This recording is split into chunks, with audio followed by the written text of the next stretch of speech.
Me rëndësi është që të përmendim se edhe ish kryeministja e Gjermanisë Angela Merkel ka qenë, edhe presidenti i tanishëm që është Gjerman, të di kanë se kur haptazi ka thënë se Islami është pjesë e Gjermanisë. Kjo është fjalë shumë e madhe, që ne muslimanët duhet të vëdësohemi pak të ta kuptojmë se kur thonë pjesë e Gjermanisë, është e kanë kuptuar ata se janë muslimanët autentik tani aty.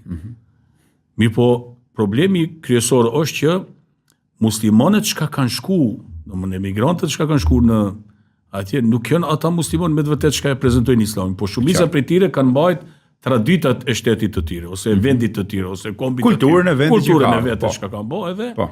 E kanë pas se kanë rrasë shumë shpesh ngatrohet me fen kjo punë. Ngatrohet me fe. Kjo edhe kanë pa edhe ato janë Hermon thon prit kjo është po ndryshe po thot për Islamin, ki po thot ndryshe, ki po edhe prandaj po mundohen tani me bë këtë organizimin e gjitha për me pru një identitet të vërtet islam çka duhet me qenë.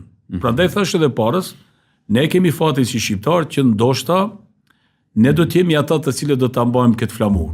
Çdo dash Zoti. Edhe nëse ne e bëjmë jemi duke e bërë një përpjekje të madhe të tillë, nëse ne arrijmë që me e bëjmë një gjë të tillë, mendoj se kjo do të jetë një sukses shumë i madh, për arsye se ne jemi krahasim me muslimanët të tjerë që kanë në Gjermani jemi shumë pak, se tani ka 7 milion muslimanë në Gjermani. Edhe do ne jemi një pakic në raport me muslimanët të tjerë. Mirë po çështja e Islamit, kuptimi i Islamit mirëfillt i vërtet çka duhet me qenë, mendoj se te ne shqiptarët është pak më i zhvilluar se sa tek popullatët të tjerë. Edhe ne as nuk kemi qenë diku prej viseve tjera, prej popujve tjera, apo me marrë një islam kështu, si me thon shqiptare, ku ta di çka po.